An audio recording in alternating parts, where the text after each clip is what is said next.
Gujarati film ઉદ્યોગ હાલમાં તેના સુવર્ણયુગમાંથી પસાર થઈ રહ્યો છે. નવી વિચારસરણી, મજબૂત વિષયવસ્તુ અને ગુણવત્તાસભર નિર્માણ સાથે ગુજરાતી ફિલ્મો દર્શકોના દિલમાં વિશેષ સ્થાન બનાવી રહી છે.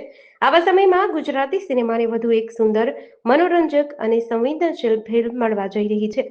અભિલાષ ઘોડા પ્રસ્તુત સરગમ આગામી 5 જૂન 2026ના રોજ સમગ્ર ગુજરાતમાં રિલીઝ થવા જઈ રહી છે.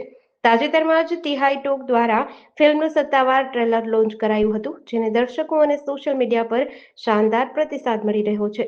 ગુજરાતી ફિલ્મ જગતના અનુભવી અને પ્રતિષ્ઠિત ફિલ્મ નિર્માતા અભિલાષ ઘોડા છેલ્લા 45 વર્ષથી ફિલ્મ ઉદ્યોગ સાથે સંકળાયેલા છે.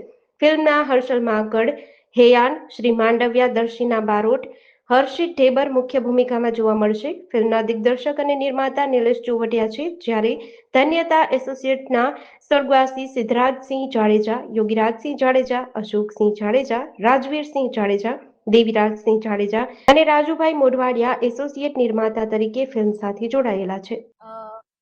સરગમ મૂવીમાં જેમ મેં પહેલા જણાવ્યું કે મારું જે પાત્ર છે એનું નામ છે સરગમ, એટલે ખૂબ જ જવાબદારી વાળું કામ રહ્યું છે મારું.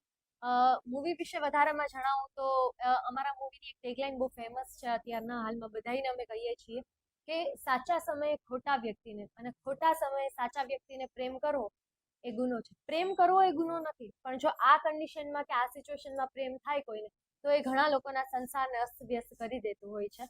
આ મૂવીમાં મારું જે પાત્ર છે એ મારી ઓરિજિનલ પર્સનાલિટીથી ઘણું અલગ છે, ઘણું ઓપોઝિટ છે. પણ મેં એટલું શીખ્યું છે કે એક સ્ત્રીની દુશ્મન હોય છે એવું બધા લોકો સમાજમાં કહેતા હોય છે, અને ખરા અંશે ઘણા લોકોને એવો એક્સપિરિયન્સ પણ થયા હશે.